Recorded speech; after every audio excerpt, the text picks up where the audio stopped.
8, reports from administration. A, Community Services Report Number 2015-011, the results of the request for proposal for the demolition services for Essex Memorial Arena and Essex Silos. Councillor Caxero. I will move the recommendation. Supported by Councillor Vokes. Any questions? All in favor? Motion carries.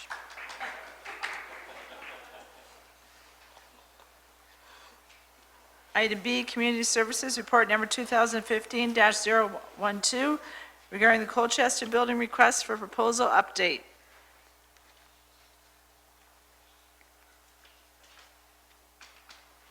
Moved by Councillor Vokes.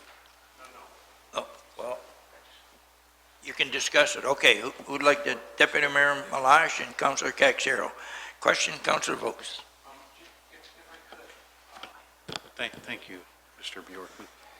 Going back to the silo and to the arena, recognizing, I think we're obviously waiting for that grant, but with hinging on the grant and assuming we find out nay or yay, if you will, in terms of the grant at the 1st of June, when would the arena, can you close some order here, Mayor, please? Larry, you don't want to hear what we got to say? Well, we'll wait for you to come back. Councillor Vokes, continue. He can hear you, sir. No, please. No, we'll just wait. No, I would prefer to wait. Mr. Phillips. Pardon? Oh, he doesn't have the floor. He gave it up. No, that's okay, Larry. Just walk off anytime you want, because you don't. Thank you. Through you, Your Worship. I think in response to the councillor's question, we are awaiting the results of the Small Communities Fund grant. If we are indeed found in favor of that grant, then that grant will be used immediately to remove the silos. If that's not, and I've had conversation with Mr. Sweet on this, he has conferred with the contractor, with the successful contractor, and we have the ability to separate these two jobs. Even though they were bid together, the contractor is willing to set up and remove his equipment again and come back a couple of months later if needs be and do the next job at the given price, at the quoted price. So he's agreed to hold that price. So your administration is recommending that we proceed with the demolition of the Memorial Arena promptly, and we'll award that according to the motion that you made tonight. And then we will wait until we've heard yay or nay without jeopardizing that grant or without jeopardizing our quote. But we'll work with the contractor on that, and Mr. Sweet will order that once we've heard successfully. Because if our understanding of the grant process is, and I think that's the question you had, if I can paraphrase, we don't want to jeopardize that grant opportunity. If we can have other levels of government help us tear the silos down, we'd be best to use those monies to do that and hold on to as much money as we can. If we are seen to take those down with our own funds, that's going to come off the grant entirely. So in fact, we may jeopardize the grant process. So we don't want to do that. Thank you, Your Worship. Thank you for that clarification. Yeah, just in quick summary then. So for the purpose of discussions, if the question is asked, will both structures be down by the conclusion of 2015, the answer would be yes. Okay, thank you.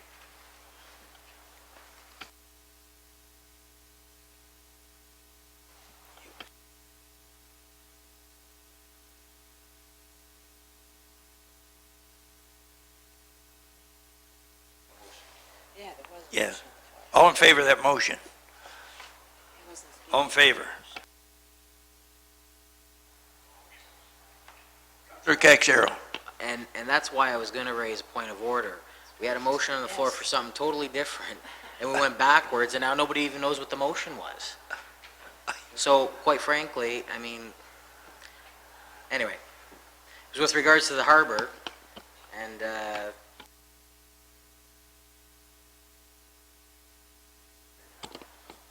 Item C, Community Services Report Number 2015-013, regarding the removal and replacement of the backup generator located at the Harrow, Ontario Provincial Police Detachment. Deputy Mayor Malash. Move the recommendation. Okay. And supported by Councillor Vokes. Any questions? No. Councillor Bondi. Thank you. I'll speak to this real quick, but I think Councillor Vokes wants to speak to the Harbor Restaurant. So once we wrap up this issue, maybe we should just go back there if we could. Just a question to administration regarding the OPP detachment building. This is one of the things that has kind of been on my mind during the last term of council and this term of council. Is this going to be included as part of our long-term planning in terms of infrastructure and building needs? Because here we go, we just dumped another 65,000 into this building, and we don't know how much longer we're going to actually be able to be in this building. So is this, I don't know, Mr. Phillips, is this something that we're looking at, long-term, 5-year, 6-year plan to get a new building, or are we going to keep patching it up? I don't know which way we're going. Are we patching it all the time? Or are we thinking about a new building in 6, 7, 8 years? Mr. Phillips. Thank you, through you, Your Worship. It certainly will be a part of our asset management, overall strategic planning on our assets and any value that we have in building stock. But at the same time, we are in discussions with, at Council's direction, we are looking at joint servicing with Amherstburg in terms of our police servicing needs. We are in a contract negotiation. I guess we just recently signed a 3-year contract with the OPP, but we're continuing to look at their costing model and have concerns, and we will be coming back to council with a report on that in terms of recommendations regarding the future relationship. And at the more recent, although there was not support for it amongst the joint Police Services Board meeting, which I attended, and along with the Councillor Caxero and the mayor, there was a motion that was not accepted, but the notion of looking at a joint service amongst all of the communities that are currently serviced by the OPP. And I know part of that discussion will hinge on a new facility. Lakeshore has approached us. Inspector Miller has approached us in terms of what the needs would be for the OPP. They would like to see a larger service center. They're busting at the seams at Manning, and they have issues with that facility. So is it something that we will look at? Yes, it's very much on our radar, and we'll continue to monitor that. But this was a very unfortunate incident. It's required, my understanding is, that to have that generator there, and Mr. Sweet might be able to speak to it in more detail. Thank you. Mr. Sweet, thanks. Your Worship, it was mandatory, but I just wanted to add that it's moving the generator outside, so if you do move to a new location, this can also come with it. Oh, good. Thank you. Thank you very much.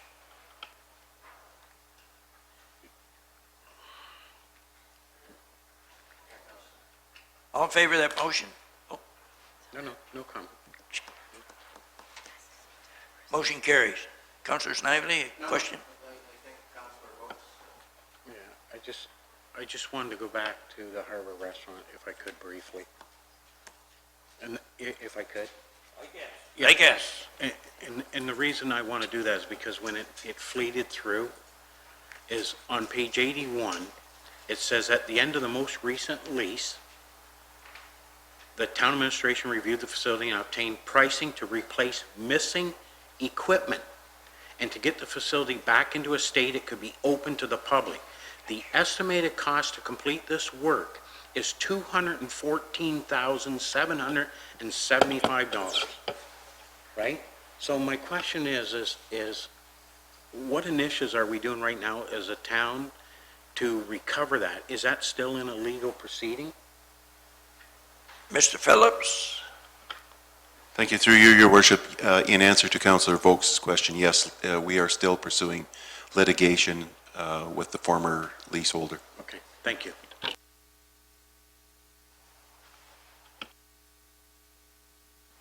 Item D, Planning Department Report Number 2015-07 regarding the agricultural use restrictions on medical marijuana and hemp production and products, and bylaw number 1411 is also attached to this. Councillor Caxero? I'll move the recommendation and move the enactment of the bylaw. Supported by Councillor Vokes. Any questions? Deputy Mayor Malash? Through you, Mr. Mayor, to Mr. Watson. I don't see, I'm not quite sure if it has to be in the bylaw or not. But what are the zonings that we are looking at allowing this to occur in? Through you, Mr. Mayor, the general agricultural zone and general industrial zone. Thank you, follow-up. Yes, sir. So because we're going to a site plan approval, we don't have to specify which ones at this point in time, just the general rulings of distances. Through you, Mr. Mayor, the distance requirements are in the zoning bylaw, so they happen, they're enforced regardless. Site plan control would apply to industrial lands right now.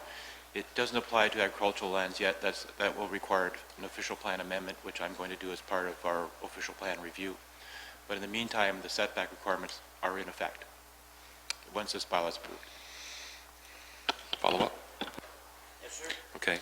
So my question is on timing then, because my concern is that right now, the way I would think that it would work, and maybe you can either tell me I'm correct or incorrect. Right now, we have one facility in this town that is currently not too far of a distance from road and a residential house. If all of a sudden the federal government came through and said, okay, we're going to grandfather all these operations that were in effect under the old regulations, but they have to come under the new regulations, that site may want to rebuild the structure. I want to be sure that we're in a place to be able to say these are the regulations that we have if you rebuild. And I want to make sure that the timing is such that, you know, I know official plans sometimes take a longer time to happen. I want to make sure we're in a good position if that were to happen. Through you, Mr. Mayor, if the bylaw, once the bylaw takes effect, they can be grandfathered if the federal government sees fit to allow them to stay. If the federal government goes through what it wants to do, all these facilities will be closed. But let's assume that they will be grandfathered. If that's the case, then basically their development is as it stands. Because of the setback, the separation requirements that would go into effect, they can't expand that facility. So basically they're frozen in time. As far as tearing down the building and rebuilding the building, it would be rather tricky because again, they'd be in violation of the regulations. So basically, as far as I'm concerned, they basically have to live with what they have, should they be grandfathered by the federal government.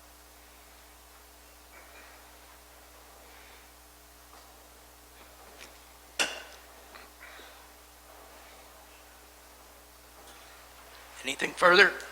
All in favor? Motion carries. Item E, Infrastructure and Development Department Report Number Drainage 2015-06 for the appointment of an engineer for improvements to the Batten Drain. Councilor Caxero, Deputy Mayor Malash. Any questions? All in favor of the motion? Motion carries.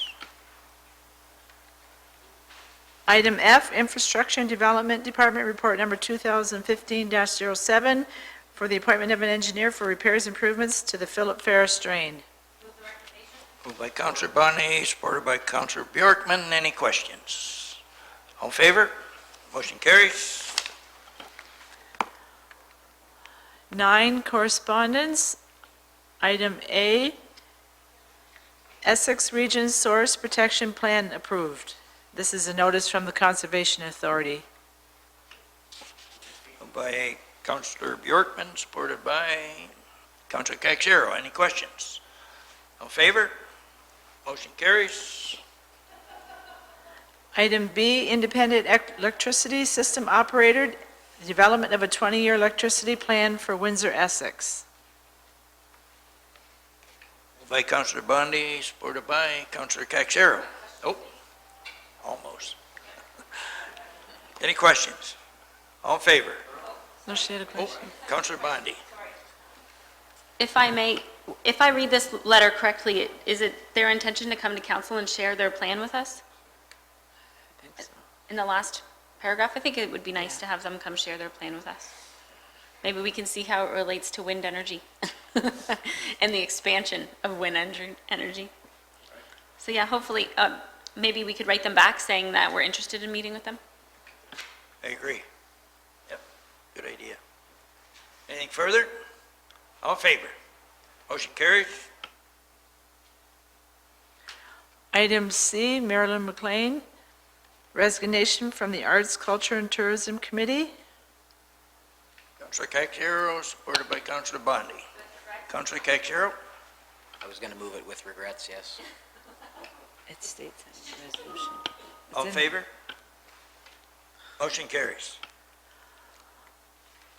Item D, Elk Solutions, Inc., the acknowledgement and waiver, Elk Energy, Inc., acknowledgement and waiver and resolutions of the sole voting shareholder. Deputy Mayor Malash, moved, supported by Councillor Bjorkman. Any questions? All in favor? Motion carries. Item E, College and Physicians and Surgeons of Ontario honoring outstanding Ontario physicians. Moved by Councillor Bondi, supported by Councillor Caxero. Any questions? All in favor? Motion carries. Item 10, committee meeting minutes. A, Essex Accessibility Committee from March 31st, 2015, and there are 2 recommendations.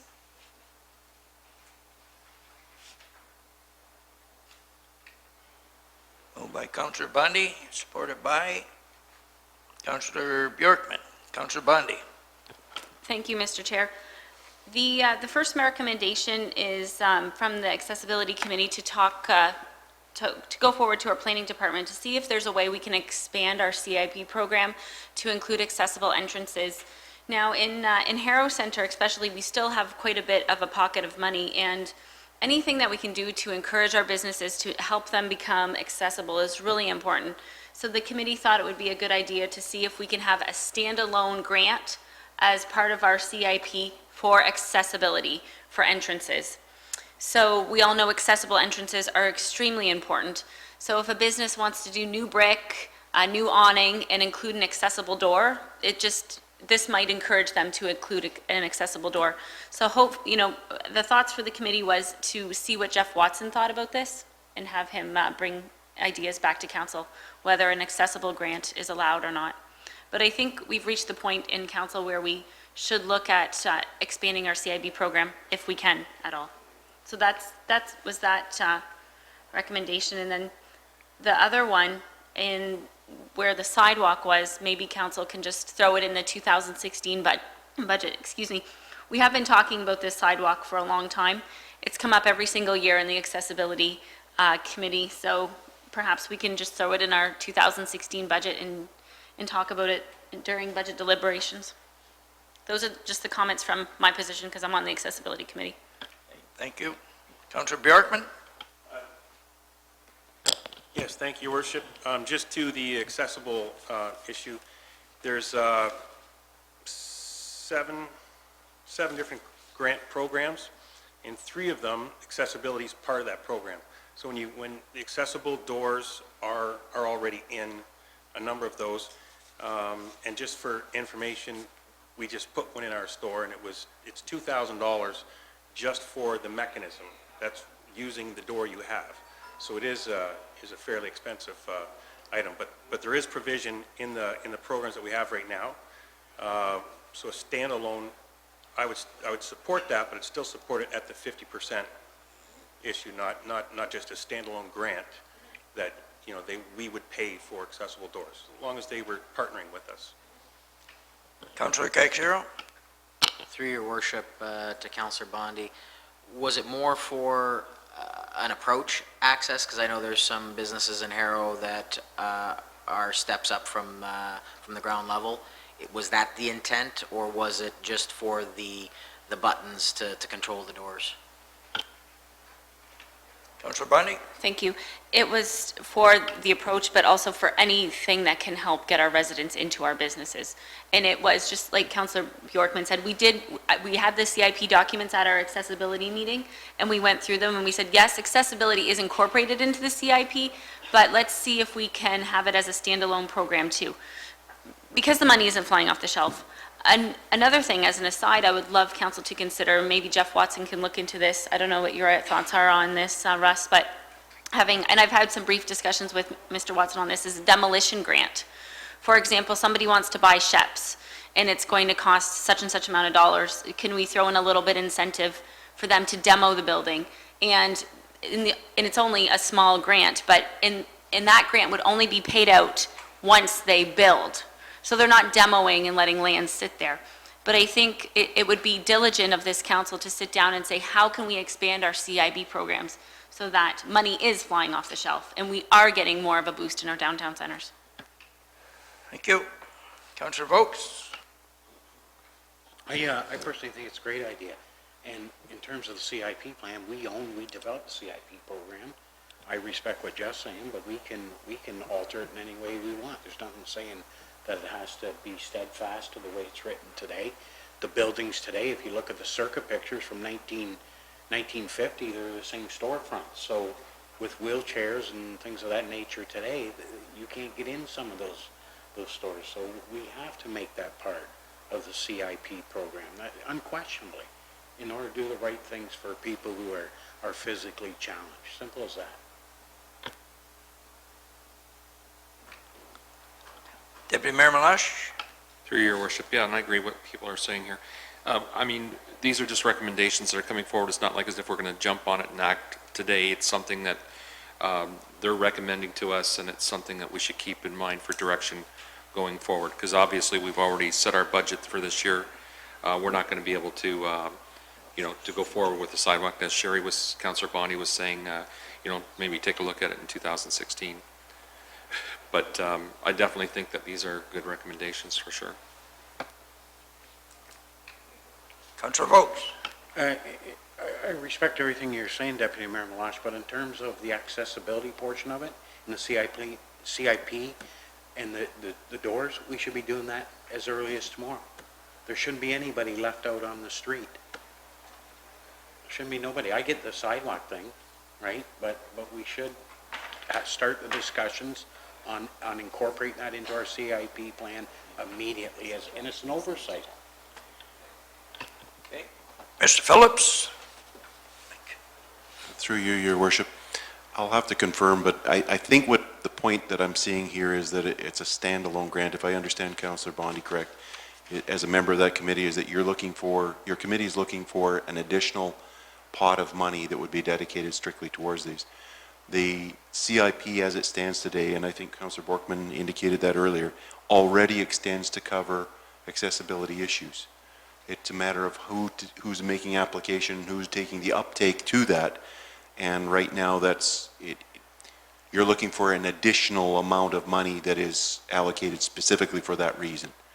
The other one is a specific sidewalk, which has been discussed during budget deliberations previous. I'm aware in the last couple of years that item's come up, and again, we can ask Mr. Nepsey to provide an estimate of cost, but it would come forward in next year's budget estimates for the sidewalk along Maidstone. Councillor Bondy? Correct, Mr. Phillips. For example, if we are allowed to grant up to $12,000 for front facade, for example, say a front facade is 24 grand, we can grant up to 50%, we can grant 12. This would be an additional grant of 6,000. That would mean the proponent would have to spend 12 grand additionally on accessibility issues, and they would only get back 6. So it's making the front facade, it's not only allowing them to apply for a grant for $12,000, it's allowing them to apply for an additional component. If there's brick and if there's an awning, and if they want to do a new window, that can be facade, and then we can have an additional component for accessibility, a door, a ramp, whatever that looks like. We may not even get a whole lot of businesses uptaking on it, but it's just an additional incentive to get, if a business is looking at a facade, they're going to want to make it accessible.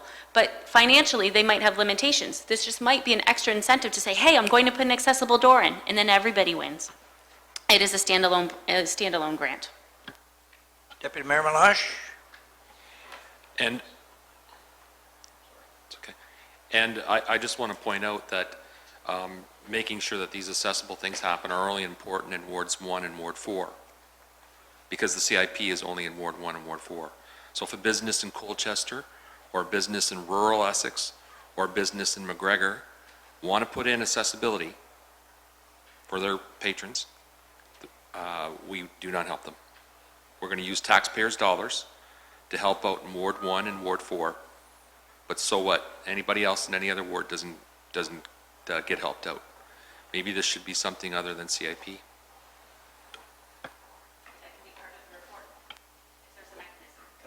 Councillor Bondi and Councillor Vokes. And we do have a motion on the floor, so I'm going to cut it short very soon.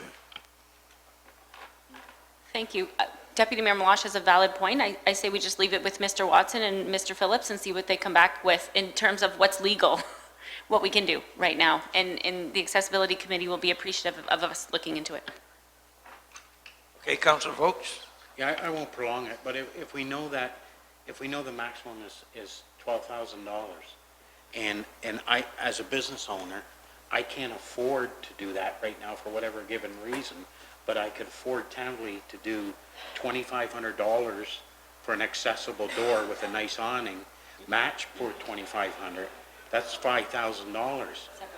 A separate program, so that's what we gotta be cognizant to. We can't just say it's got, like, it can almost disperse the money incrementally, recognizing you have used $2,500 of it to date, but there's still another available $9,500 to you moving forward. I just don't think we should leave anybody out on the street, and we should be able to incrementally disperse that money only for accessible reasons. You can't just do a simple awning and do something else, only for accessible purposes, and that's it. Thank you, sir. Councillor Snively has not spoke to the motion yet, so No, I'm in total agreement through you, your worship. I think he's 100% right. We should be moving good. Now, to the motion.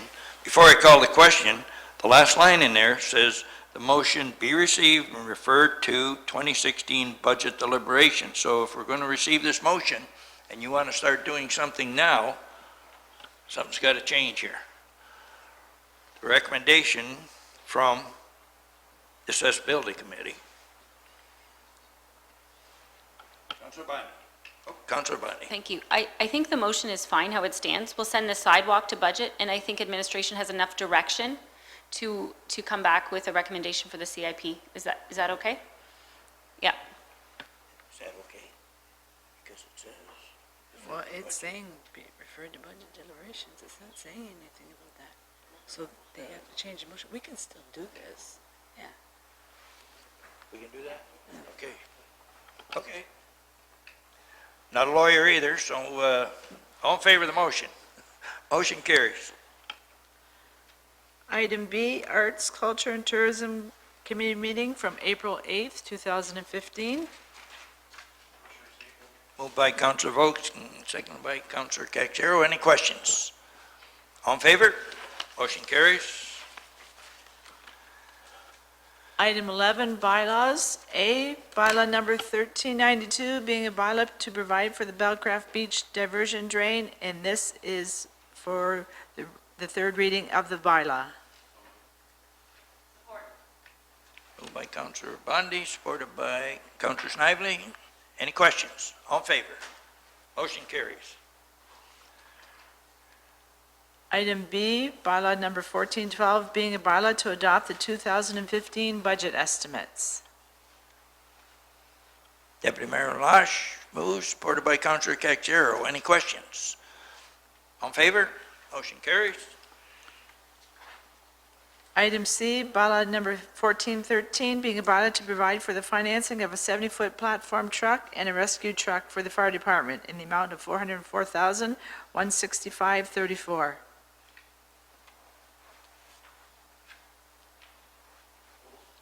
Moved by Councillor Bjorkman, supported by Councillor Bondi. Any questions? All in favor? Motion carries. Item D, bylaw number 1414, being a bylaw to establish the tax rates and additional charges for municipal, county, and education purposes for the year 2015.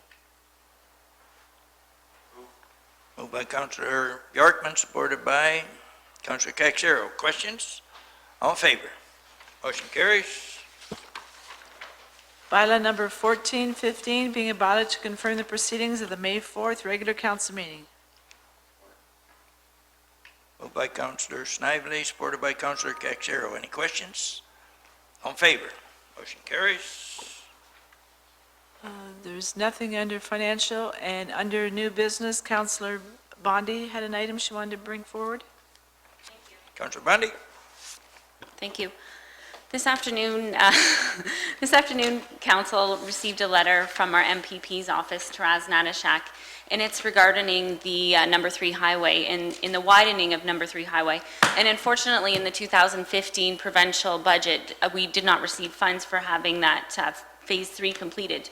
But I think that, with the recent occurrence of an accident again on that road, and now they're looking to this spring, this summer, to embark on rehabilitating the road surface. I think that, just to be diligent, I think that we should send a letter to the Minister, Del Duca, saying, why are we rehabilitating this road? Why aren't we going through with phase 3? Even if it means we wait till 2016 or 2017, it seems like we're throwing good money after bad, and it's really, really poor planning. So, when Bruce Crozier was in office, we were making a lot of headway with this road, and it seems to all of a sudden stopped. And I don't think it's fair to our residents to have a summer of detours and construction when we're going to still end up with a 2-lane highway. So I'm asking council tonight to not only support Taraz's letter when it comes through, I guess it has come through, but maybe we'll receive that in the future on the agenda, but to write to the Minister of Transportation saying, the municipality of the town of Essex would urge you to not go ahead with rehabilitating this road, but to wait until we have monies for phase 3. I don't know what anybody else's thoughts are. I think we really need to lobby hard on this one. And that's all. I'm just looking for thoughts, council support. Deputy Mayor Malash? I hear you, and maybe we should move forward and send a letter expressing our dissatisfaction. The contract's already awarded, very unlikely that they're going to undo it at this point in time. But to let them know that we don't like their decision, absolutely. I think if we really wanted to have done something, we would have had to have done it maybe 2 years ago already. But yeah, we should send a letter and just tell them, hey, we're not very happy about this.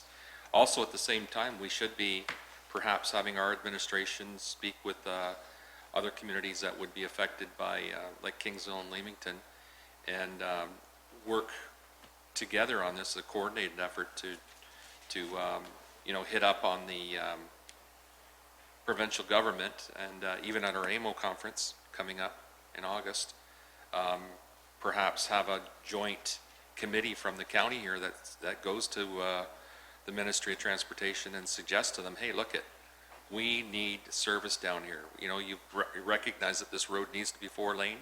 We've waited long enough. And there's roads being done, and do our investigation at the same time. There's roads that are being done in other communities right now that perhaps not that long ago were lower on the list than what we are. Things have been switched around on that list. We were in the top 9 or 10 as far as priorities. We're something like 15 to 20 now. So what's changed? The roads are still as busy as, this road's still as busy as what it was. So I think that maybe we should be doing something like that. Exactly, and Deputy Mayor Malash, I do believe that you seconded your motion before you started to speak, didn't you? I thought you did. Thank you very much. Councillor Vokes. Yeah, I agree, obviously, the road has a history of being a death trap, with that being said. And I also agree, by the way, with you, Deputy Mayor Malash, we could be a day late on it, there's no doubt about that. But with that being said, as our representatives at County Council, Mayor and Deputy Mayor Malash, I would ask of you that you raise it at a County Council meeting and ask for full endorsement of Teresa's letter, and a letter be sent through County Council through a collective process as you have alluded to, Deputy Mayor Malash.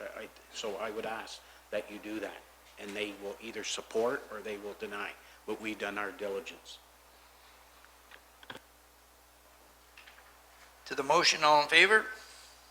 Motion carries. Item number 15, motion to adjourn. I thought we had one other one. Just before you do, I have a couple of little things I'd like to say. With the Memorial Arena coming down for our public, a lot of people in town still have, veterans that memorial was dedicated to. So before it comes down, I would advise you to get your cameras out, and get down there. I don't know how fast it's going to be, but it's coming down, so take your pictures. And I want to let everyone know that the Essex 73s won the All-Ontario on the weekend. There will be a parade this Saturday at 11 o'clock. Doug Sweet has got it all set up with Mr. Miller and the 73s. And along with the 73s on the float will be the Essex Adam Minor hockey team, who I have a grandson that plays for. These are 9-year-old kids that won All-Ontario also. So those little guys will also be there. And that starts at 11 o'clock someplace down the north end of town, I guess, and it'll end up at the arena anyways, where autographs from the 73s and photos, hot dogs, whatever. So get your kids and, everybody out and congratulate these little guys and the bigger guys. Thank you very much. Looking for adjournment? Larry Snively and Bill Caxero. Any questions? All in favor? Motion carried. Have a great night.